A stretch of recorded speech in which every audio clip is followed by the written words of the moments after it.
What is a bulk transfer? A bulk transfer usually has to do with an agreement or series of agreements that provide for the orderly transfer of the various assets of one company from one owner to another. The bulk transfer is usually addressed in a series of steps or procedures that address the transfer of each asset of the company continuing until all the assets are successfully conveyed. Bulk transfers usually begin with physical assets such as buildings, land, and any inventory that is in the control of the company.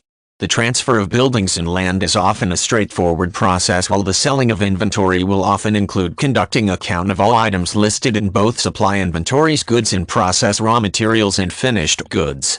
Inventories also often include listings of furnishings and equipment that are being included in the overall terms of the sale. The selling of assets continues on through other assets in the possession of the company. This would include the transfer of any banking accounts and other financial holdings that are considered to be part of the bulk transfer. Generally, both the incumbent and new owners are able to accomplish this portion of the bulk transfer with one simple visit to the bank where the accounts reside.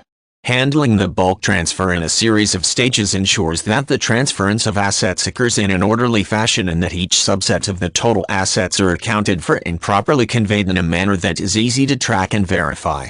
Using a series of contracts as part of the overall bulk transfer forms the basis for verifying both the value and the composition of each transferable asset, and also affords the new owner with a fully up-to-date inventory of assets to launch the new era for the company. Structuring a bulk transfer normally requires the input of current corporate officers as well as legal counsel for both the current owners and the entity that is acquiring the assets. A bulk transfer is a common practice in the event of an acquisition, whether the buyout is part of a hostile takeover strategy or a voluntary sale of the company and its assets.